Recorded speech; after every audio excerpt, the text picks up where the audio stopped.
Trial by Fire. It's based on a true story. It's a movie about justice. And it's a movie about a person who saw someone who had been done wrong by the justice system and decided that even if she didn't know whether or not he was innocent or guilty, that he deserved a second chance. What is it about Elizabeth that made her see that in Cameron?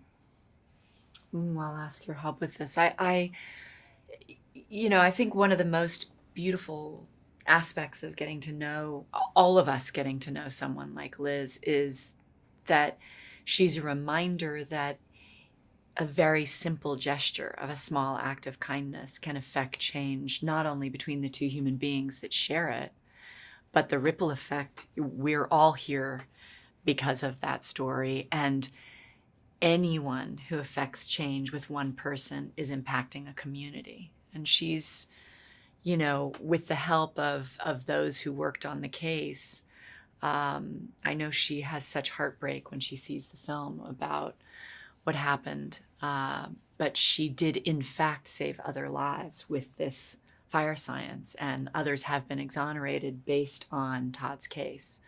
So I'm really blessed to be touched by someone having this kind of connection. Yeah. I guess the way she puts it kind of sounds so obvious. Her point of view, and I guess the change that she's trying to affect just sounds very obvious. So it's kind of hard it's quite tedious to witness the kind of stoppages that she comes up against, in a way.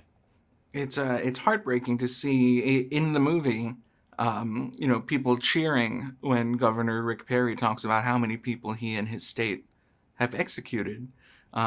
It does seem obvious, but how do you change that way of thinking, that it's good to kill people?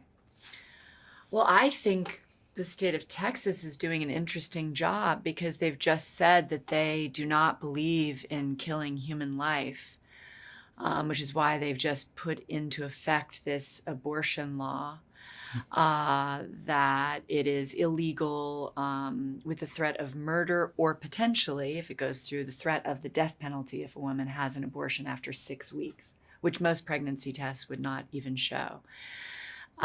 So then I guess they're abolishing the death penalty as well, because they seem to care deeply about protecting human life.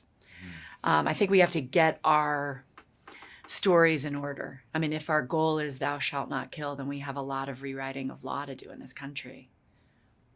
I'm hopeful that smart people can figure it out if everybody comes together and gets thoughtful about human respect and consideration. Can you talk very briefly about the responsibility of playing a real person and how it's different for both of your characters? Oh, I'll let you. I mean, for him, it was a whole different challenge. In a way, yes, but also it felt like I was just trying to think of the most polite way of saying this. Like, it doesn't feel like Todd himself is probably not a household name, and people aren't necessarily familiar with how he talks, what he sounds like, and what he looks like. So for me, I felt like I had an opportunity to invent a fair bit. But I don't know, was that any different for you, Laura? I think it's the same. I think we did, there is some invention in it, but given that Liz was with us and going to see the film and cared so deeply about getting it right, there is I think a sense of obligation. I know we both felt. At the same time, we have to create the language and the connection between these two people, but we did have their letters.